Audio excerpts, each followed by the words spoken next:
Hey everyone, my name is Junal Alvarado. I'm the first reporter for today. Welcome to Chapter 4, Human Development. The following topic that we're gonna tackle includes growth and power of development, approaches to human development, measuring development, and international comparison. Before anything else, I would like to introduce first our objectives for today. At the end of the lesson, the students will be able to identify the main factors that influence human development. The second is to recognize the importance of human development for individuals and societies. The third objective is to understand the concepts of Human Development Index or HDI and its use. For human development, it means enlarging people's freedom opportunities. It's all about real freedom, where many people can decide who to be, what to do, and how to live their life. So in this chapter, we're going to learn the concepts of human development, which connects nations and communities. Because these two words, nations and communities, all about human and human development, has a big correlations. So the first topic is growth and development. We know the meaning of both words, and common name between of them is that they are changes over the period of time. What I mean is to grow or develop anything from the present to state to society, it's called change, right? Okay, so if things don't change, they will no growth and development. Now, I pointed out the differences between growth and development. We can quantify growth in terms of numbers and values. For example, the population grows, we can count them. If someone high increases, we can count them. Now, while we can quantify growth, I want you to understand that growth can be positive or negative. The number of values can increase or decrease, or in other hands, it can change maybe in a positive change or a negative change. On the other hand, development is always positive. To develop anything, you will have to add there. There is no deduction or subtraction, always addition. Hence, we can say that development causes positive growth to take place. I'll give you an example. Suppose learning any subject has improved or the growth and understanding for a particular subject.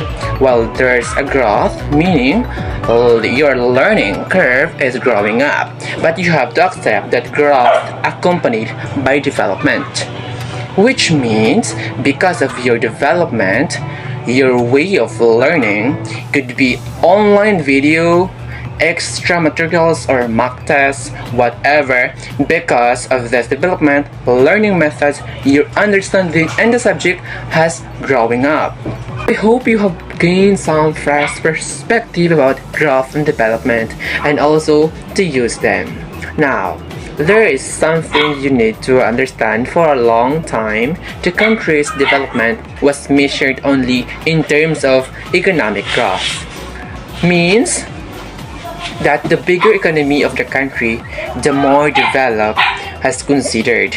Even though this growth did not really mean much of the most people, it is like how politicians say, look, GDP is high and growing and nations doing good.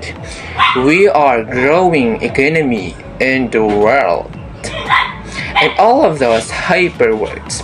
But in the reality, unemployment is high, poor education standards, poor infrastructures, huge defense imbalance of payment, export or import bills, expenditures of government is high, that is done revenue, price high, inefficient agriculture, gender inequality, and many more. So the whole point is that the quality of life people enjoy in the country, the opportunity they have, and the freedoms they enjoy are important aspect of development. It is not just GDP matter. So these ideas of human development were clearly spelled out for the first time in the late 80s and early 90s by two Asian economists, Dr. Mahbub Olha, and Professor Amartya Sen. Dr. Mahbub Olha was the one who introduced the concept of a human development. He said that people have centered development, and this concept, the basic goal of development, is to create conditions where people could live meaningful life. This means that people must be healthy and develop their talent, gain knowledge, and participate in society, and also to be free to achieve their goal and have a decent life. If we have to summarize those words, that will be access to resources, healthy, and education. And that is the key area of human development. And I will tell you why people often do have the capabilities and freedom to make even a basic choices.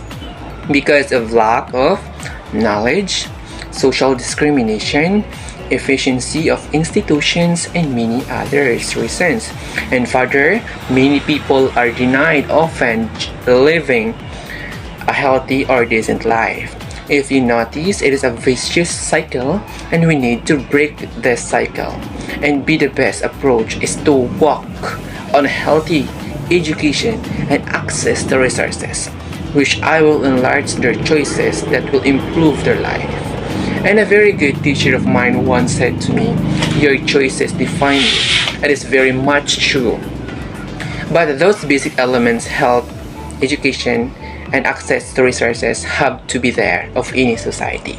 And it's only then as individual I can make something out of it. Let me give you an example. Uneducated children can make a choice of what she want to be or who to become. Their choices are limited by the lack of education. Similarly, poor people cannot choose medical treatment for diseases because they cannot afford it, or they don't have any idea about it to go or to do. So in this case, both money as a resources and knowledge are limited. I hope you understand this chapter so far. Thank you. And the next reporter will be tackled the 4 pillars of development, which will discussed by Rasunabe. Good day everyone, I am Hani Rose Maybe Rasunabe, and now I will be discussing the 4 pillars of human development. So imagine a world where everyone has the chance to reach their full potential, regardless of their background. This is the goal of human development, and it's built upon 4 essential pillars. First is equity, or equal opportunities for all. Equity means ensuring that everyone has equal access to opportunities regardless of gender, race, income, or caste. This means addressing inequalities and creating a level playing field. For example, in India, for instance, the high dropout rate among girls and disadvantaged groups highlights the needs for greater equity and education. Let me just clarify that equity is not the same as equality. Equality means treating everyone the same way, while equity means giving everyone what they need to succeed. Productivity. Productivity here means human labor productivity or productivity in terms of human work. We are talking about how efficiently humans produce goods or services. So it specifically focuses on the output generated by human effort rather than the overall productivity of a system, which might include machines or other factors. So productivity is also about maximizing human potential. This means investing in education, healthcare, and skills development to enhance work efficiency and contribute to national wealth. So, example is by providing a better health facilities and education, we can unlock the full potential of our workforce and create a more productive society. Sustainability. Sustainability is about using resources responsibly to ensure future generations have the same opportunities. So it's about preserving our environment and ensuring a balanced approach to development. So sa tuang paggamit sa mga resources is dapat responsible ta para the future generation will have the same opportunities and para dili masayang ang tuang ginakuhaan of resources. So any misuse of any of these resources will lead to fewer opportunities for future generations. And best example for this is about the importance of sending girls to school. If a community does not stress the importance of sending its girl children to school, many opportunities will be lost to these young women when they grow up.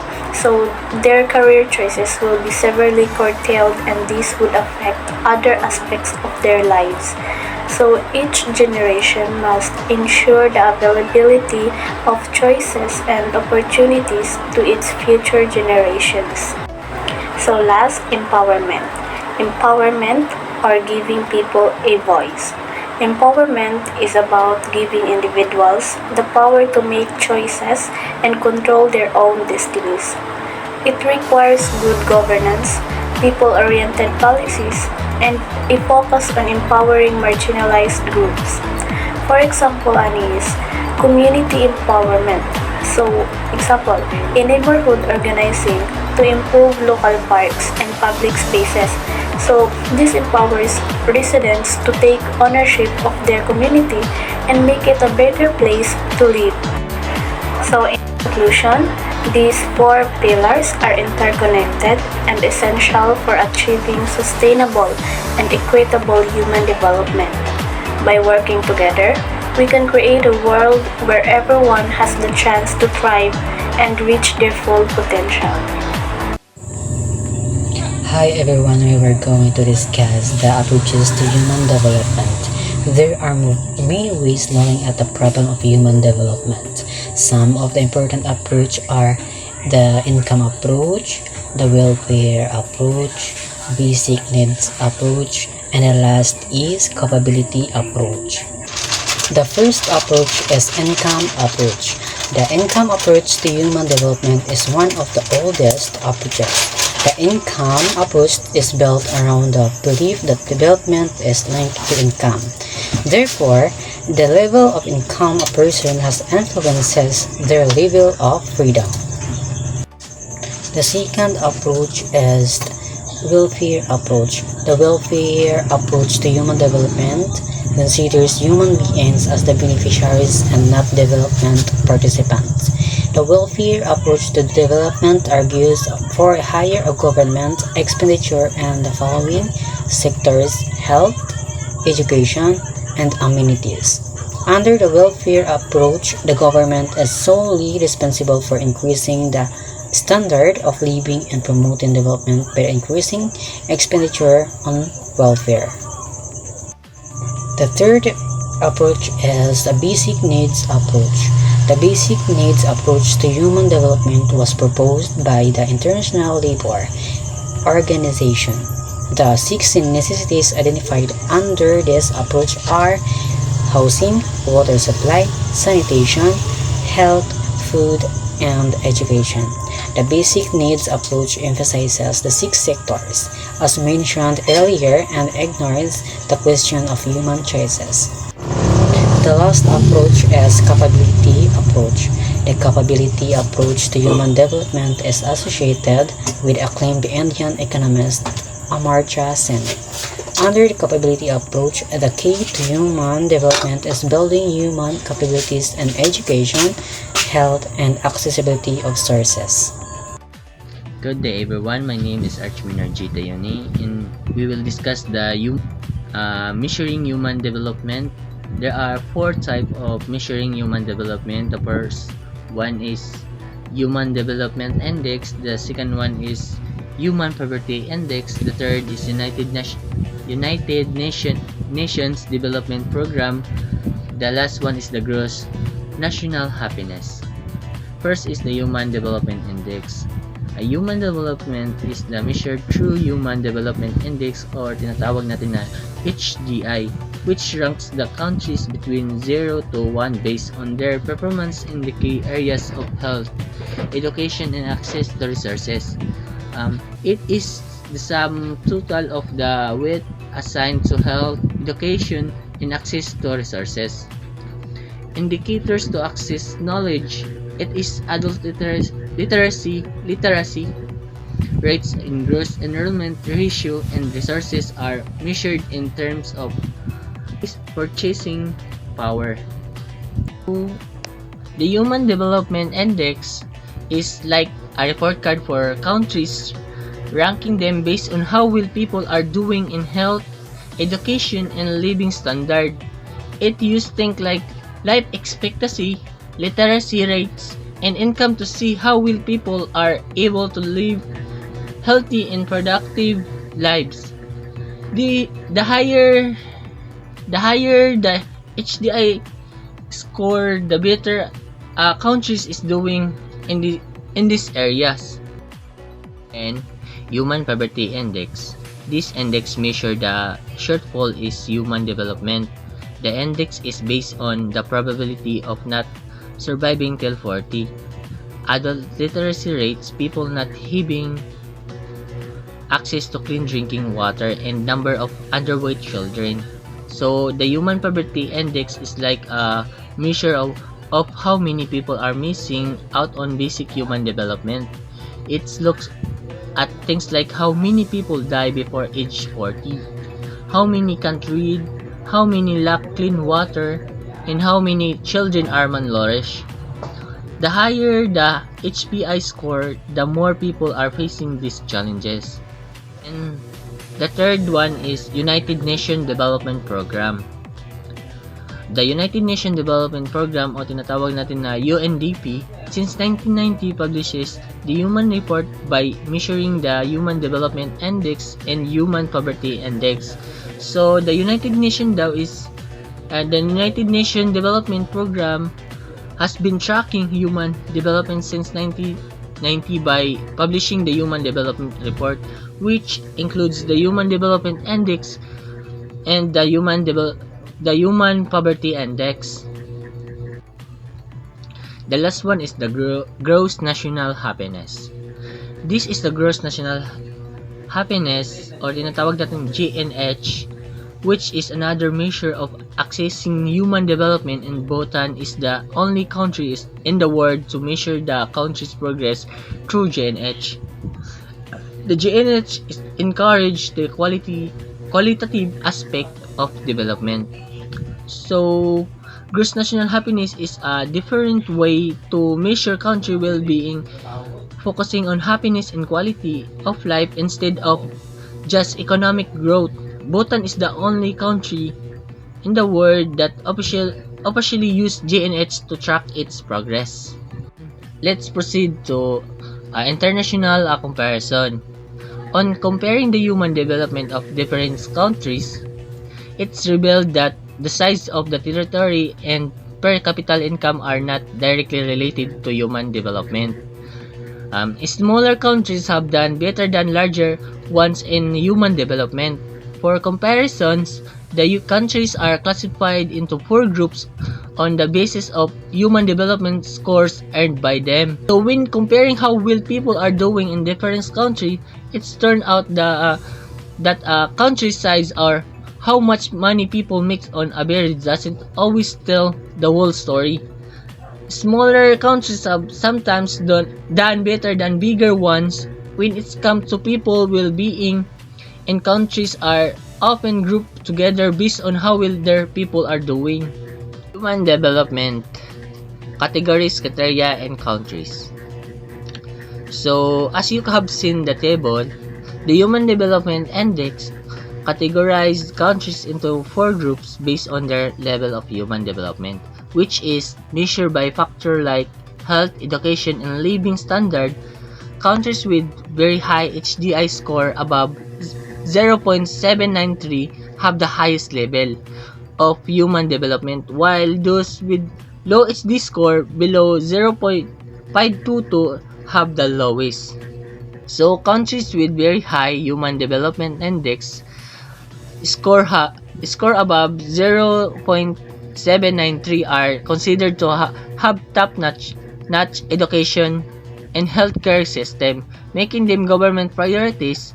Among the top 10 countries in this category are Norway, Australia, United States, Netherlands, Germany, New Zealand, Sweden, Switzerland, and Japan. So, countries with high Human Development Index scoring from 0.698 to 0.793 prioritize good governance and investments in the social sector to achieve high level of human development. These countries were formed colonies and are facing political instability as well as high social diversity. So countries with medium Human Development Index scored ranging from 0.522 to 0.698 often face challenges like political instability and social diversity. Many of these countries were formerly colonized, contributing to this complexity. Countries scoring below 0.522 are grouped under it, and there are 44 countries in it. These countries are going through political turmoil, social instability, civil war, or high incident of disease. So countries with low Human Development Index score below 0.522 face significant challenges like political and social instability, war, and widespread disease. These countries struggle to provide basic needs to their citizens, resulting in lower levels of human development. Internal comparison revealed that the culture, religion, or community are non-determinants of human development. Rather, a pattern of government's expenditure on the social sector, political environment, amount of freedom people have, and the distribution of resources play a decisive role in the level of human development. So when looking at a human development with a country, it becomes clear that factors like culture, religion, or community don't necessarily determine how well people are doing. Instead, things like how much the government spend on social services, the political climate, how much freedom people have, and how resources are shared have a much bigger impact people well-being.